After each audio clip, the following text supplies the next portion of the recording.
So, all through this month, we've worked with themes of fire and rage. And it honestly feels like the entire world is working through these themes as well right now.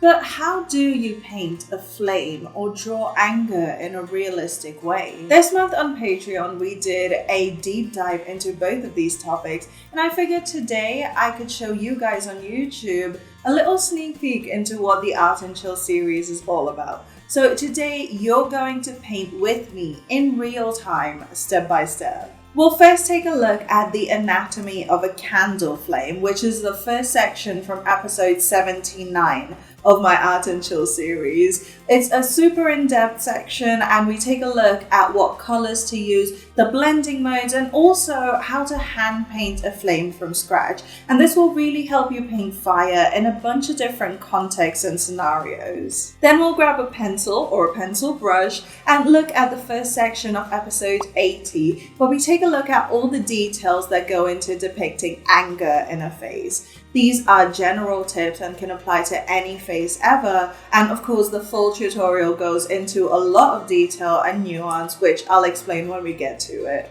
These are specifically designed so you can be looking at the screen or just hearing my voice and drawing and painting along. So these are very much longer form, chatty, unscripted tutorials. I hope you enjoy this, and if you do, let me know by giving it a big thumbs up and leaving me a comment below. Let me know if you want more of these and if these are really helpful, and I might just share more clips of these tutorials with you in the future. Alrighty, without much further ado, let's dive in. Grab your tablet, let's go.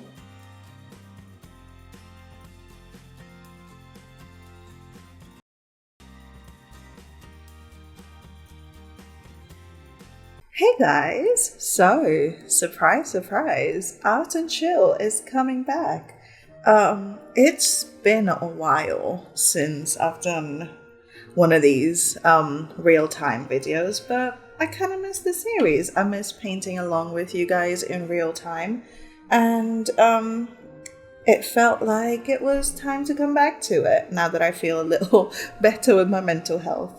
So if you've watched this week's main channel video, you know that we are talking all about fire.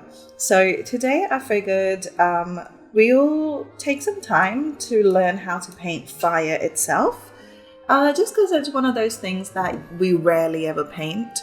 And it's kind of hard to really nail it properly. So today we're going to go all in and we're going to look at 4 different ways that fire appears in art.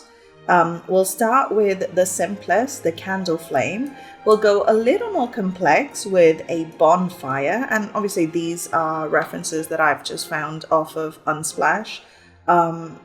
You can grab your own, it doesn't have to be these exact ones, or you can just watch the screen and paint along as you like.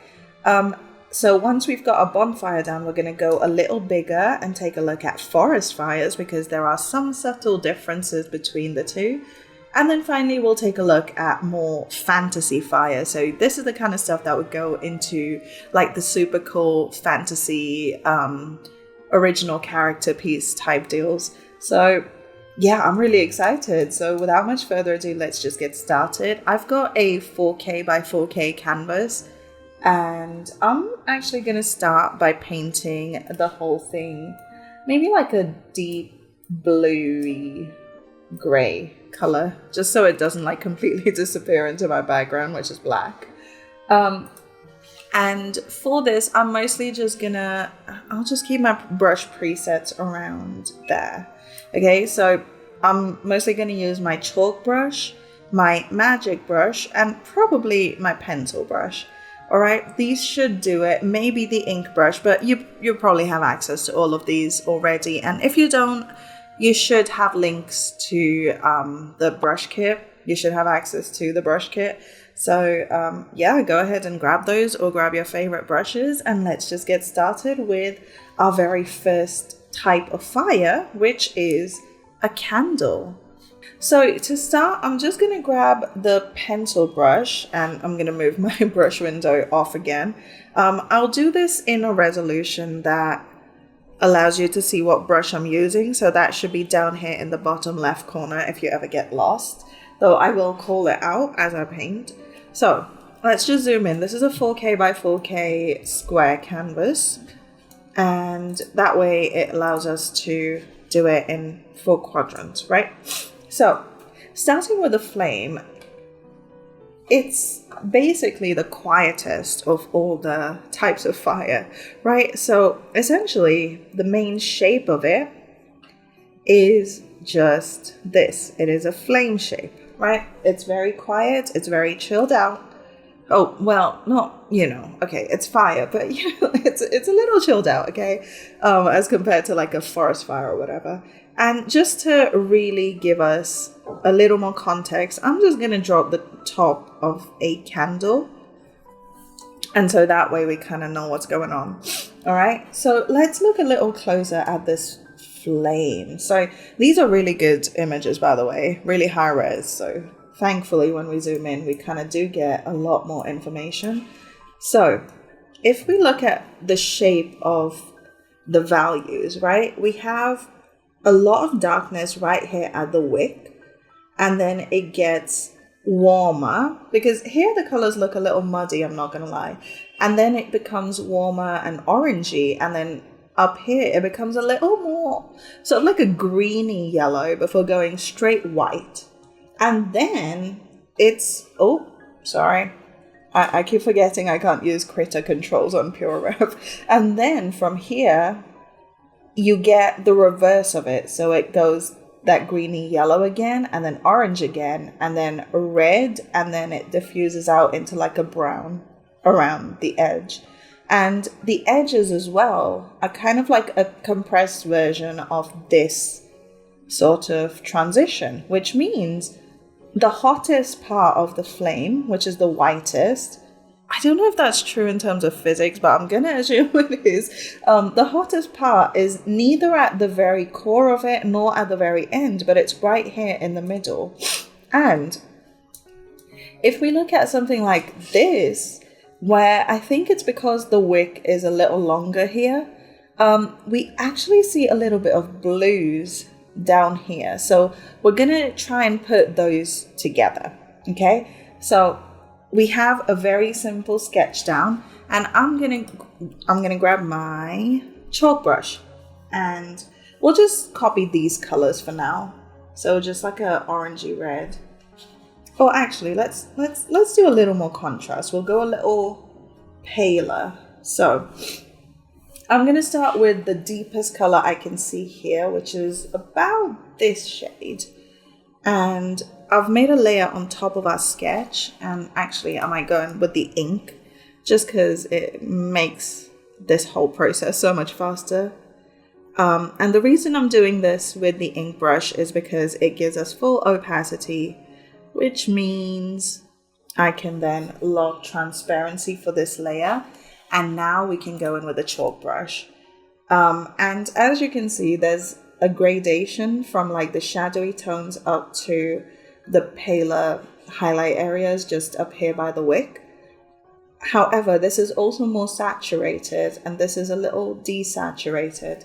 So we're going to go from a very saturated, almost red brown down here.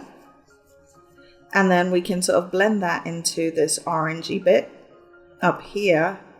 And I haven't left myself too much space. So what I'm actually going to do is grab this bit. Guys, it's been a while since I've done these, okay? Forgive me. But I basically just widened the bottom of this. Why won't you deselect? Oh, do I need to? All right. So my critter just did a hard reset out of nowhere for no reason, and I don't understand what's going on, but I'm gonna have to redo the context menus and all that. So anyway, next I'm gonna go a little paler and I'm gonna color shift a little bit towards yellow, and that is just good practice, to be honest. A lot of the times the reason our tones look so flat, even though we nail the values, the reason they look so flat, the colors, is because we forget to hue shift. So we're going to be quite mindful of that. And as you can see already, this looks really flat. So I'm going to go a little more red and a little more saturated, just at this intersection between the highlights and the shadows here. Are we going a little too deep with the candle when it's not even part of the process? Yes, we are. But that's just what you get in this house, baby. So I'm going to desaturate a little bit and really create this bump around here for this lip. And then do the same in here. And we have somewhat of a candle base. Just darken these sort of form shadows around the rim of it to make it look nice and rounded. And then we'll paint the wick inside it. Okay. So it seems to be really pale at the bottom and then get really deep up top, obviously because it's burning. And when cotton or whatever they use for these wicks, I think it's like waxed material, waxed thread or something. As it burns, obviously it's going to burn black and char. So we're just gonna get that, and also maybe bring it down a little bit just to give the wick a bit of an edge. Who doesn't like a good edge, right? Oh god. Anyway, so also gonna bring this down here again to create more of an edge. All right, so that was completely irrelevant to the flame itself, but if we're gonna do something, we're gonna do it right. Okay, so now for the flame. What I'm gonna start by doing is grabbing, we're not looking at this flame, we're looking at these ones that are a little more still. We're gonna start by grabbing this outermost red brown tone. Okay, and then we're going to gradually go a little paler as we get to the center, and we're gonna go a little more yellowy, like more shifted towards green up here. Okay, so I'm again gonna grab my ink brush. So this has opacity, right? I'm gonna start by trying to sort of create that flame shape, and we're not looking for perfection quite at this point. We're just looking for a base shape. Okay, that's great. So now we can lock transparency. Don't worry if the edges are all messy, it's fine. Okay, next I'm going to shift towards yellow a little bit, go a little paler, but just as saturated. Okay, I have my brush on pretty high opacity, and this is the magic brush, which is just a hard round pressure sensitive brush. And I'm going to just sort of lightly paint inside it. We still want to leave a little bit of an edge around the outside, but I'm putting more pressure in as we go further in, as we reduce the area of painting. All right, so as you can see, it's a little sort of darker here, and then gradually becomes paler. All right, so that's our outermost color. Next, we can go even lighter and even more yellow shifted. Okay, now this is where we create this little triangle here, and then this arrowhead up here. Actually, that's a really great way to look at it. It's basically an arrowhead that's white, and everything around it goes gradually from yellow to orange. That's actually a really good way to look at it. So we're going to start creating that arrowhead up here. And this is kind of where, towards the top of it, is where I want the most opacity, because the bottom of it, we still need to blend into this darker browny tone. All right. In fact, I might throw a little bit of red right at the bottom as well, just to really intensify that saturation. I have the sniffles today for whatever reason, and it just comes and goes randomly. I'll sneeze like 5 times in a row for no reason at all, and then it'll be just sniffles for a few hours, and then next thing I know, boom, it's gone. So we have that, and we want to create a little bit of that edging, right? I need to stop saying edging. So anyway, for this bit, I am reducing my brush size. And again, we're still using that magic brush just because we don't need any texture or edges here because it's quite flat. The colors are quite flat. They're quite blendy. They blend into each other a lot. Okay, I know it looks a little crazy right now, but trust the process. Next, we're going to go even more yellow. And this is going to bring that, look at that. You see how it brings that orange right up? Again, we're going to make sure we're blending the colors into each other. We want it to look like a gradation. And then bring this around the outermost edges as well. But further in from the orange, obviously. We're creating layers here. So it's kind of like a croissant where you have a layer of yellow and then a layer of orange around it and then a layer of red and then white right in the middle, which is your delicious filling. I really want a croissant. I got an oven for my birthday, you guys, and I've been baking like a crazy person. Well, not like a crazy person because I haven't had the time, but way more than I'm used to. And then finally, just to really punch it up, we're going to go even more towards green and even paler and just create that very peak, that very crest right there. And this looks quite thick right now, but that's okay because once we paint that white in the middle, it'll all make sense.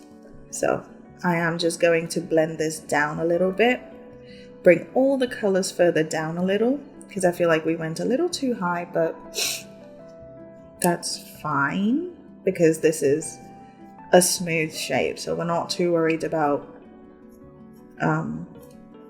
not having enough hard edges, right? I'm going to bring that red up the outsides a little more. And just to be really, really sure, I am going to grab a blender. So this is the soft smudge blender, also from the brush pack. You don't have to do this step if you've done your blending quite smoothly anyway. But I just want to be extra sure that all the colors are pulling outwards. So as you can see, I'm kind of blending in short strokes and blending towards the outermost edges of this flame. Okay, now, just to be super safe, I'm going to create a clipping group here and do the palest white on its own layer. And the reason I'm doing that is just to make sure that if I paint over any of the blending, I can just erase it off and it won't affect the colors underneath. All right, so if I accidentally go too far, all I have to do is rub the edges off and then it's back. Okay, and also as far as the color of the center bit goes, the temptation would be just to use a white, but I would suggest either going very far green to begin with, just a very pale yellowy green, and that, oh, we're still at the eraser, and that will really pop nicely against all of that warmth in the orange. And we're going to create this peak here. Okay, so that looks pretty good. I'm going to bring this down here, bring this down here. Don't worry if it doesn't quite capture this area. We'll get back to it in a sec. But again, see, I brought it too far down, so I'm going to grab an eraser. This is actually one of the default ones. Ooh. Yeah, that one. This is a default eraser that comes with Critter, and I like it because it's like rectangular. Anyway, so because we are doing this on its own layer, we get to just erase off any excess of the flame that we may have accidentally created, especially up here.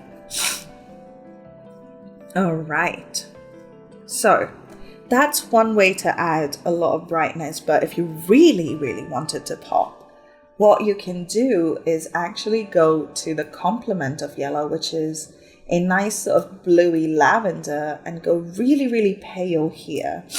Now, this seems a little insane, but do you see if we add it right at the center, how much brighter that looks? So that's without, and that is with that purple. And that's because it is a complementary tone, so it will really, really stand out, but it is just such a little tint of it that it won't look completely out of place. All right. And then what I'm just going to do is go back to these edges and sort of try to blend them together. And I'm only doing the yellows right around the edges because we don't really want to reinvent the wheel. So I'll show you in a sec what I mean. I'm just going to take that last yellow tone that we did, go around the edges, and then go back in with the blender and then just blend that edge of that white directly into that yellow. Okay, so now we have some semblance of a flame. So I'm just going to merge the white down into the flame, so the flame is very much still on its own layer, and that's good because now we get to also lock transparency. And now we try to create this area, right? This here. So you see how the wick has some darkness coming up from it? Yeah. So instead of just copying this color from the wick, I'm actually going to go quite red with this and very saturated and start with that so that we're not interfering with that gradation too much. Okay. And then we can go a little more brown and with a smaller brush, a little further up. Okay. And then with a much darker color, indicate that wick. Now, I'm just going to blend that darkness down a little bit. Now, what we are missing is this area here. Okay, and we also had this here. Do you see this little bit of transparency around here and even down here, and there's like a bit of blue? So let's go ahead and paint that, and I'm just gonna get rid of the sketch. Okay, so we can create the illusion of it. Obviously you could do this with transparency and masking and all of that, but what I'm gonna do is actually just paint over it, because this doesn't have to be part of like a bigger painting or anything. So I'm just going to paint a little bit of a blue sort of ghosting. Okay, just around this edge. And because this brush has some transparency, opacity dynamics, I get to just use low opacity and go around just the edge, bringing that edge down. And then I'm going to grab some of that background color, maybe a larger brush size, maybe not that big, and create a little bit of transparency. Obviously we don't want this transparency to hit the candle wax, but we do want some of it to bleed into the flame. Okay, so just color picking and blending, and that's the name of the game when it comes to the edges of something like fire. So making sure that wherever the transparent edge ends, we want to make sure that there is orange there, and then that bleeds into that yellow, and then that bleeds into that super bright white. Okay, so I'm going to bring this back down and bring some of the transparency higher up. And we can blend some of that blue in. And so the light blue bits can blend over the wax because that's part of the fire. But the darker blue bits are part of the transparency. So we don't really want that blending too far into the wax because the wax is opaque. Okay, so that's looking pretty good.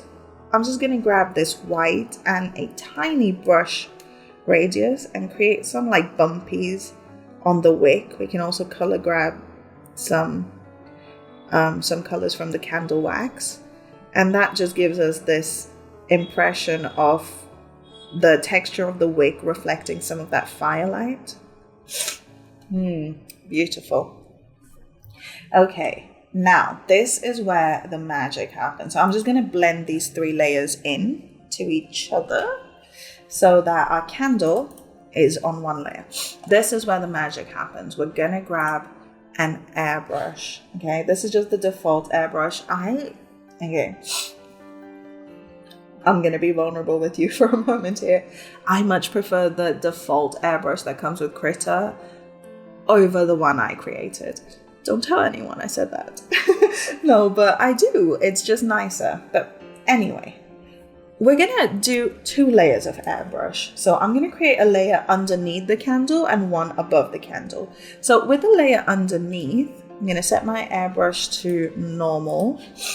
And I'm going to grab a bright red and just very gently create a sort of aura just around that flame, okay? And because our flame was painted opaque, this is where that bit shines. Because it was painted opaque, we're not really affecting any of those colors.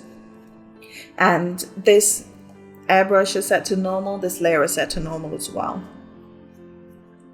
Okay, and then if we increase the brush size, go a little warmer and a little paler, we can go around with a lighter hand and create a sort of aura around it. Go back to that red, intensify. Okay, already that looks like light, but this is where it really gets big. So we're going to create a new layer and set it to overlay. And this layer is going to go on top of the candle. So this red is underneath the candle, and then we're going to make a layer on top and set that to overlay. And this time I want to grab a bright orangey tone. Okay, and now we're going to go around the edges and also maybe a little bit down into the candle itself. Great. So now that is really, really bright and really, really intense. If you want, you can go a little paler, a little more desaturated. It doesn't matter. And then if you want some extra credit, what you can do is also blend out just the very top edges of this flame. So it's a little less descript, but we want to keep the bottom edges nice and sharp. And that way we have a candle flame. In fact, since this layer is set to overlay, I'm actually going to grab that airbrush and also really deepen the bottom of this candle just to make more contrast there, and maybe deepen some of this area as well, again just to heighten that contrast. Maybe brighten this. Okay, see, this is where I get carried away, and this is where you guys say, Srish, you need to stop because that's too much. And this is where I tell you I literally cannot stop because I have a too much gene. Anyway, okay, I'm for real stopping now. And that is candlelight. Now, obviously, you can go anywhere with this, right? You can use, hang on a second. Let me just, okay, so this is the thing with Critter menus, is it's really hard to find the edge of it. But anyway, with all 3 layers selected, you can use a liquefy and go crazy with the shape of it. You can really pull the very top of it up and turn it into like a dancing flame, and that looks nice as well. Or you could just leave it alone like a normal person would. Anyway, so that's our candle. Wow, that turned out way smaller than I expected. But anyway, That is candlelight.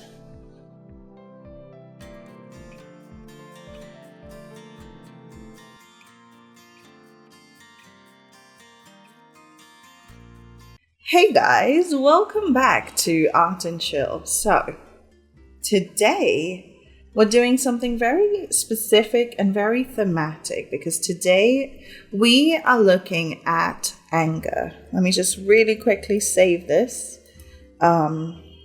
working file. Ooh. I have so much going on my desktop. You guys don't even, I literally transferred like 70 gigs of data to my external hard disk today because my D drive was running out of space. So that's how wild things are right now. But I'm just going to move the mic. There we go. So today I want to take a look at anger because this week's main piece surrounds the theme of anger, and I think it's very interesting as an emotion to depict because you need it to be believable but also very loud, and there's a lot of nuance that goes into drawing anger in a face. So today we are mostly just going to be sketching, so I will for the most part just use a pencil brush and a white canvas. We're going to zoom in quite a bit. And yeah, let's get started. So I've gone ahead and collected a bunch of references. We're going to start by looking at the very basics of anger. Then we'll take a look at how anger intensifies, the changes you'd need to do. We'll take a look at how you can make anger look petulant, kind of like how children get a little fussy and angry, and we'll take a look at how you can make anger look like a superiority complex. Obviously these references are vague, but we'll get to it. And then finally we'll look at blind rage.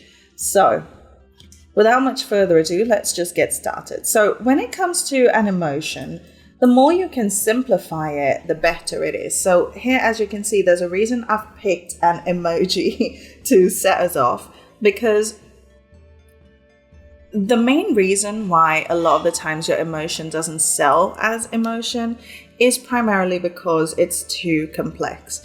And the more you can simplify an emotion to its constituent sort of signature features, the easier it will be to apply that emotion to any character ever. And so there's a reason why the angry emoji looks the way it does, because anger is primarily characterized by large eyes, eyebrows that are quite low down and angled downwards towards the nose and high up at the temples, and the mouth is usually in some sort of grimace. So this is like the primary key of it. And you can see even in something like a cat, you can kind of look at these three features, the eyes, the eyebrows, and the little grimace here.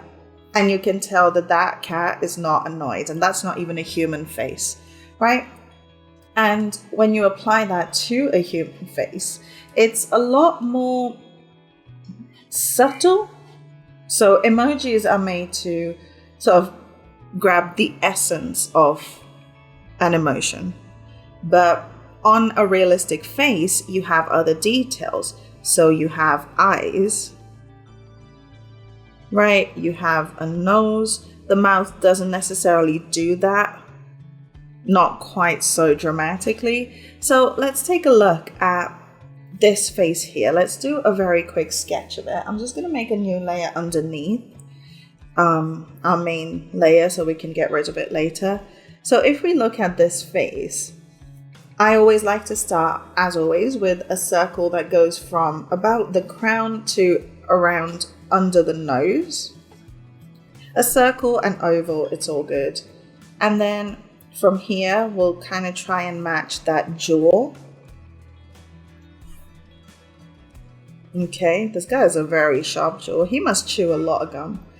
Is that a thing? My mom always used to tell me that if you chew a lot of gum, you're gonna get like a massive jaw like a horse's, so you shouldn't be chewing gum. Is that real? Has my mum been scamming me? She's just in the other room. She's gonna kill me if she hears this. So I've just blocked in some ears, and I'm gonna vaguely indicate where his nose would be. Around this is where his eyes are, and then you have a hairline. All right. So again, this is a subtle form of anger, and I find that when it comes to learning a skill, if you can master the subtle variation of it, you can master the more exaggerated one. And that's why I wanted to address this challenge first. So I've basically gone ahead so far and indicated where all the features should lie. So now if we lower the opacity of this underlayer, we can go ahead now and pretty much nail exactly all his features. But remembering that we want to denote the anger, and when it comes to art versus photography, you have artistic license to make things look unrealistic. So what we can do is make his expression a little more pronounced. So instead of going with a relatively flat eyebrow like he has here, we can pull the inner corner down a little more and do that on the other side as well. Now remember, eyebrows are sisters, not twins, so they don't have to be identical in art or on your face. So don't even worry about getting them perfectly. As long as they have a similar general shape, it's all good. And the other thing we learned from our emoji is that this brow really comes very close to the eye itself, right? So let's go ahead and not leave too much of a gap for his eye. And if we like, we can even exaggerate the size of the eye, because when we're angry, sometimes our eyes will widen. Now, obviously, you can have an extra nuance there where a narrower eye might give you more of a sneer, whereas a wider eye might give you more shock. So there is also that to think about. But in general, the way to really make any... So, okay. Before, I'm just going to hit undo real quick. So these are your regular sort of almond-shaped eyes, right? If I want to make them look extra angry, all I'm going to do is cut this top and flatten it out. Okay, same thing on the other side, flatten it out. And what that does is bring some of this eyebrow ridge down. So it makes the upper half of the eyelid look like it's kind of folding over the open eye. And then the inner corner and outer corner of the eyelid can kind of peek through. And it kind of really pushes that eyebrow, the weight of the eyebrow further down, right? Okay, so we've got our eyes and eyebrows. We can make, and you want to make the irises quite big to make it look like the eyes are narrowed a little more. But of course, if you want to depict shock, you're going to make the irises smaller. And then it looks like, though the brows are quite far down, the eyes are still showing shock. But we're still on a relatively subtle level of anger. So I'm just going to quickly sketch in some pupils. You know this already by this point. You know how it goes drawing a face. Okay, so we have a little bit of anger. The nose isn't quite involved at this point. It really only gets involved when we're looking at intense rage or, you know, when they're screaming, that kind of thing. For now, the mouth. Okay, so again, in a human face, if you look at the line of his mouth, it's actually borderline a smile, right? It's kind of like that, but the outermost corners are turned down, and that's what gives us that subtle annoyance. But if you want to take it a step further, again, artistic license, what we're going to do is really flatten out that division between the upper and lower lips. And so now all we do is follow the exact shape of his mouth. He has a fairly pronounced Cupid's bow and a bit of pout right at the middle of the lower lip. maybe some chapped texture. Oh, it's just little details. And okay, maybe the Cupid's bow is a little narrower up top. Okay. And so these are the big features of subtle anger. I'm just going to quickly block in, well, not block in, but create the silhouette of the rest of his face. Another little detail that might add to the anger here in this particular image is this jaw, because it may have been unintentional and it may have been just part of this particular model's anatomy, but a lot of the times when we're angry, we clench our jaw to avoid saying things that we don't mean, right? And what that's going to do is push this muscle out a little bit, right? So if you can throw in a clenched jaw, that might exaggerate the emotion a little more. Obviously, I've gone a little too crazy with the exaggeration, but you know. Another thing that could really add is the veins sort of popping out, or like a bit of tension in these muscles up here in the temple. So if you can create a little bit of drama up here, this is very, very subtle, but it can make a noticeable difference. It can make the whole thing believable. But the most important feature when it comes to really depicting anger in human beings is the furrowing of the eyebrow. So if you throw in a couple of lines right here, right between the eyebrows, and then maybe a little L shape up here, just above the innermost corner of the eyebrow, kind of like echoing this shape, but smaller, echoing this shape, but smaller. And if you want extra credit, you can throw in some extra furrows here as well. And now he's really upset, right? Obviously, these furrow lines usually go into shading, but because we're only doing sketches today, it's a great thing to indicate in your lines as well. And also it's great to indicate even if you are going to paint over it so you don't forget. I'm just vaguely drawing in some random ears. I'm not really trying to match his actual ears just to finish up this piece, because we're not really worried about likeness today. I mostly just want a finished head for the thumbnail. So you don't have to do any of this, but I am, just because it's only fair. The guy has worn a suit. I'm going to give him a face. Name of my autobiography. The guy's worn a suit. I'm going to give him a face. Anyway, so if I get rid of the sketch underneath, there he is. Little bit of annoyance. Not too much, but you can tell this man is not pleased about whatever's going on. Right? You can, obviously add more detail. I'm going to stop before I get too carried away. But also remember, if you are just sticking to line art and sketch, the more sort of angular texture lines you can add to a piece, the more shadowy it's going to look and the more haggard the appearance. And when you're looking to show emotions such as anger, sadness, desperation, all of those sort of very active negative emotions, adding extra lines can really create like a bigger impact. So that's a little freebie from me to you, a little extra detail that I don't even use in my art, but you might, because that might be your style. Just some information I've learned that I thought might be useful to pass on. Okay.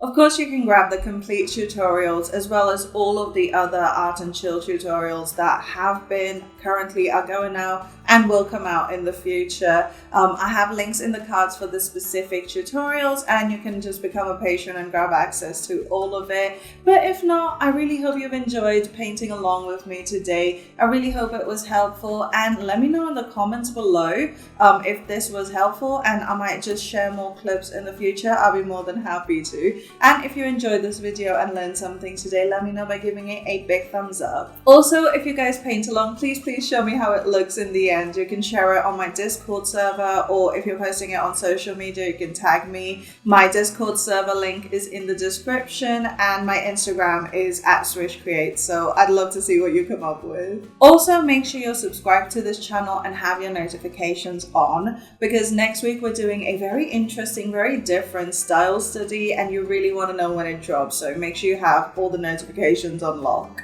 Again, you can grab all of the rewards on Patreon. Links are in the description and in the cards here. And tiers just start at $1 a month. So yeah, come support your girl. It really helps a ton. And if you enjoyed this video, here's another one that you will really like. It is a technique video about another essential portrait painting skill, brush economy. There's a ton to learn, so check that out next. Thank you so much for hanging out with me today. I really hope you've enjoyed it as much as I have, and I'll see you guys on the next one. Bye!